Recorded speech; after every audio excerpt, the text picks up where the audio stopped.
রাধে রাধে। আজ আমি তোমাদের সাথে শেয়ার করব আমাদের কানের সোনা গনু সোনা এবং সরস্বতী মায়ের জন্য বানানো ড্রেস।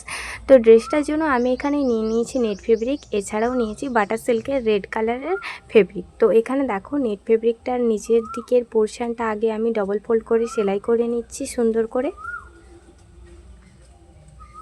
এই যে আমার সেলাই করা প্রায় মোটামুটি কমপ্লিট হয়ে গেছে। আর এরপরে দেখো আমি এই যে রেড কালারের যে বাটার সিল্কটা নিয়েছিলাম সেটার নিচের দিকটা অলরেডি আমার সেলাই করা হয়ে গেছে ডবল ফোল্ড করে। এবার সাইডটা আমি সেলাই করে নেব এরকম ডবল ফোল্ড করে। এটা নেট ফেব্রিক এবং বাটার সিল্ক ফেব্রিকটা একসাথে জয়েন্ট করে নিয়ে আমি সেলাইটা করে দিলাম। তো এরপর কুচি দেওয়ার পালা। তো কুচি দেওয়ার জন্য এই যে দেখো সুন্দর করে আমি ঘন কুচি দিয়ে দিচ্ছি, কারণ কি কাপড়টা অনেকটাই বড় নিয়েছিলাম এরকমভাবে ঘন কুচি দেওয়ার জন্য, সেই জন্যই আমি সুন্দর করে আগে ঘন কুচি দিয়ে নিচ্ছি। তারপরে একটা একটা করে তো পার্ট ওয়াইজ থাকছেই। আর এই ভিডিওর বড় ভিডিও যদি তোমরা কেউ দেখতে চাও অবশ্যই কিন্তু দেখে নিও, বড় ভিডিও অলরেডি আমার চ্যানেলে পোস্ট করা হয়ে গেছে।